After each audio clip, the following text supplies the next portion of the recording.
देह के पराये भान को छोड़ खुद को शरीर में भ्रिकुटी के बीच चमकती हुई आत्मा मणि समझकर स्वदर्शन चक्रधारी बनने की, अर्थात अनादि आदि दर्शन कर स्वधर्म और स्वदेश को याद कर शांति का अनुभव करने की, शरीर में रहते हुए शरीर से डिटैच होने का अभ्यास करने की, फर्शवासी से अर्शवासी फरिश्ता बनाने वाले प्रमुख हीरो पाठधारी शिव पिता परमात्मा की हम आत्माओं के लिए आज की मुद्दे से शिक्षा है। प्यार के सागर परमपिता परमात्मा हम देह के भान में नफरतों से बटी हुई एक दूसरे के खून की प्यासी अनाथ नास्तिक बन गई आत्माओं को फिर से अच्छी तहजीब सिखाकर एक प्यार के सूत्र में बांध रहे हैं। फिर से भाईचारे का पाठ पढ़ा रहे हैं। प्यार से और शक्तियों से पालना कर प्यार और शक्ति से संपन्न होकर पालना देने का कर्तव्य पूरा करने के लिए उनसे प्यार लेकर प्यार के भंडार से भरपूर रहने का वरदान दे रहे हैं। अविनाशी खजानों के सागर परमपिता परमात्मा हम आत्माओं को वो सब कुछ देने आए हैं जो आत्मा को चाहिए। इस समय सभी आत्माओं को सच्चे रूहानी प्यार और शक्ति की ज़रूरत है, इसलिए परमात्मा निरंतर दे रहे हैं। हम आत्माओं का फ़र्ज़ है उनसे लेने का और सभी को प्यार बांटते रहने का। परमात्मा खजानों की जादूगरी है, जितना हम उन्हें बांटते रहेंगे उतना और प्यार और शक्तियों का भंडार भरपूर होता जाएगा। प्यार के सागर परमात्मा कहते हैं कि एक कदम में सभी को प्यार दो और बार बार प्यार लो। रूहों की ज़रूरत को जानने वाले निराकार परमात्मा समझते रहें कि इस समय सभी को प्यार और शक्ति चाहिए, जैसे हम आत्माओं को भी चाहिए थी और प्रभु ने प्यार और शक्ति की पालना दी। ऐसे ही बाप द्वारा जिसे प्यार चाहिए या शक्ति चाहिए उसे प्यार और शक्ति दिलाओ, जिससे उनका उमंग उत्साह सदा बना रहे।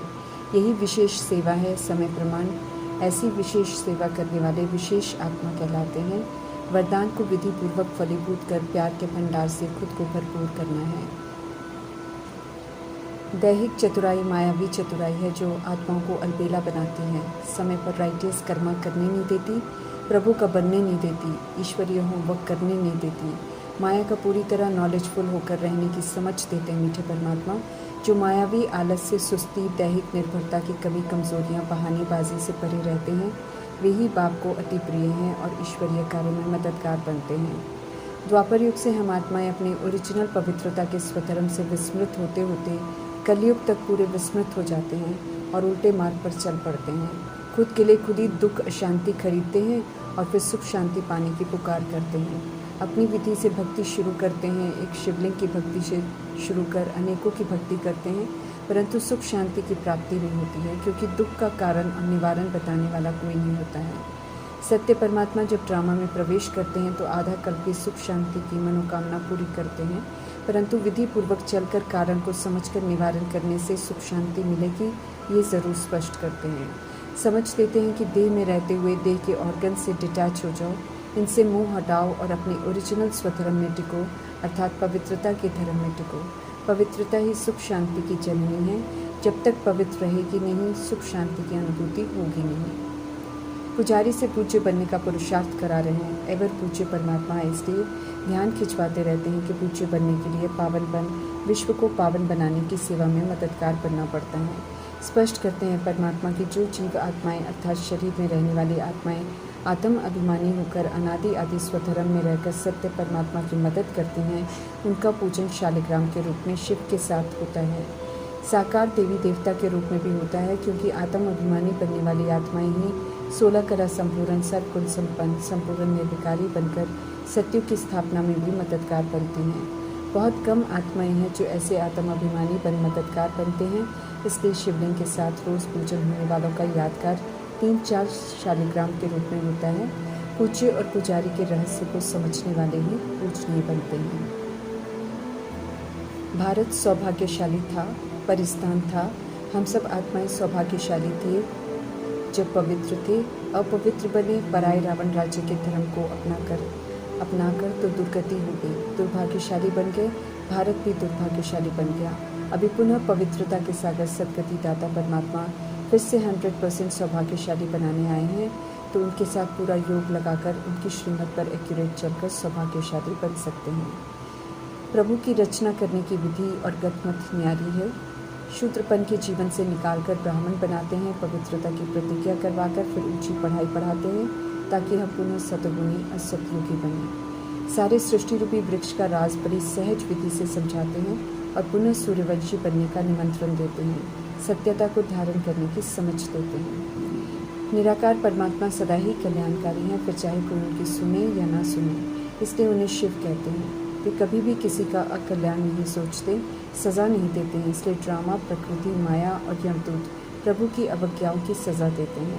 बाकी 12 ज्योतिर्लिंगम यादगार उनके कर्तव्यों के आधार पर नाम दिए हुए हैं।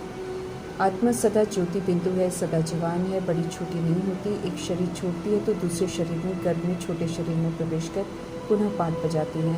आत्मा छोटी बड़ी नहीं होती है, शरीर होता है, और आत्मा शरीर द्वारा जब अपने स्वधर्म के विपरीत जाकर उल्टे कर्म करती है तब शरीर रोगी बनते हैं।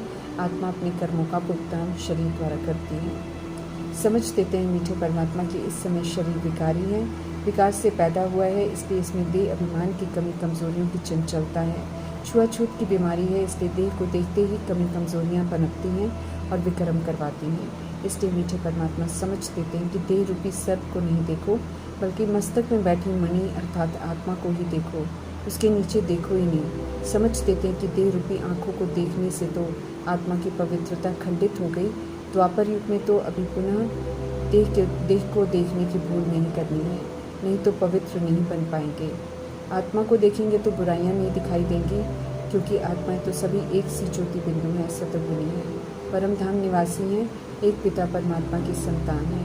मीठे परमात्मा भी हम आत्माओं का वर्तमान देवभान का स्वरूप नहीं देखते हैं, बल्कि ओरिजिनल अनादि सतगुणी स्वरूप देखकर उसी में स्थित होने की समझ देते हैं।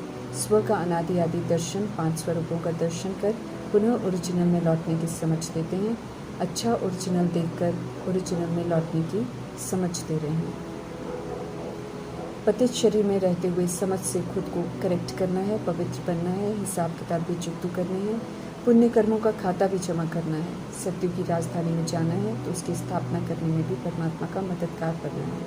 मुख्य धारणा की बात है कि निराकार बाप को याद करना है, एक बाप दूसरा न कोई की तपस्या करनी है। नंबर 1 पूज्य शिव पिता परमात्मा हम आत्माओं को लायक बनाते हैं। जो भारत को स्वर्ग बनाने में मदद करते हैं वे ही भारतवासी कहलाते हैं।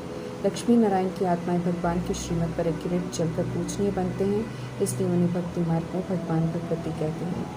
निराकार बाप में निश्चय रखना जरूरी है, बरोबर हम आत्माओं के पिता हैं। वे युक्ति से पूछना है कि ये भगवान, ये परमपिता कौन कहता है, किसको कहता है, कितने बाप हैं, किस बाप को पुकारते हैं, भगवान किसको कहते हैं, आत्मा का बाप कौन है, शरीर का बाप कौन है।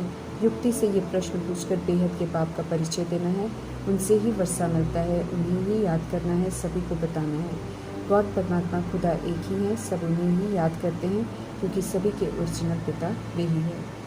बेहद के पिता हैं विश्व की करोड़ों की आबादी अर्थात दिखाई देने वाले शरीर में विराजमान आत्माओं के पिता निराकार परमात्मा है। रूह को जो सुख शांति चाहिए वो परमात्मा ही देते हैं। हद के पिता अर्थात शरीर के पिता अलग अलग हैं। दोनों शरीर के पिता और बच्चा दोनों आत्माओं को जो सुख शांति चाहिए वो परमात्मा से ही मिल सकती है, इसलिए दोनों ही परमात्मा को ही याद करते हैं। लिबरेटर गाइड निराकार परमात्मा है। बाप ने आकर हम आत्माओं को बनाया है।